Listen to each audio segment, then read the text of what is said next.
Operation চলছে হাওড়ায়। হাওড়ায় বেআইনি নির্মাণে জিরো টলারেন্স, পর পর পর পর বেআইনি নির্মাণ ভাঙা হচ্ছে। কেন্দ্রীয় নিরাপত্তা বাহিনী, কেন্দ্রীয় বাহিনী সঙ্গে আছে এবং সেখানে বেআইনি নির্মাণে জিরো টলারেন্স, বেআইনিভাবে তৈরি পর পর বাড়ি ভাঙা হলো।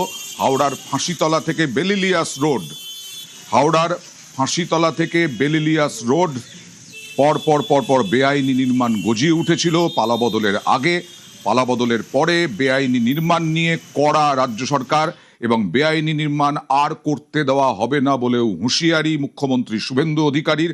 সরাসরি চলে যাব দেবাশিসের সঙ্গে কথা বলবো। দেবাশিস, পালাবদলের আগে কার মদতে এই বেআইনি নির্মাণ গড়ে উঠেছিল?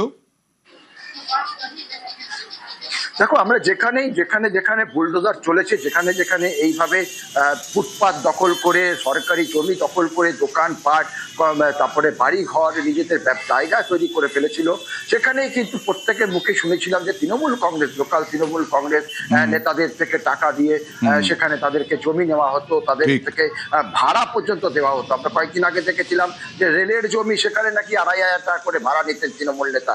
এক্ষেত্রেও অর্থাৎ পাঁচিতলা মোড় থেকে বেলিলিয়াস রোড, যা কিন্তু মধ্য হাওড়ার মধ্যে পড়ে, একাধিক তৃণমূল নেতা, একাধিক কাউন্সিলরের নাম কিন্তু রয়েছে, যারা এইখানে টাকার বিনিময়ে কিন্তু এই সব অসাধু ব্যবসায়ীদের জমি বিক্রি করতো, এমনকি নিজেরাই দোকান করে সেগুলিকে ভাড়ায় কাটাতো।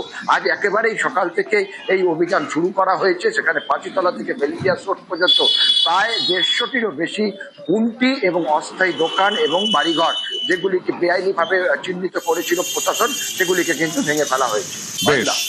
এই বেআইনি নির্মাণের অভিযান যেন, বেআইনি নির্মাণের বিরুদ্ধে অভিযান যেন চলে, সেদিকেই আমাদের নজর থাকবে।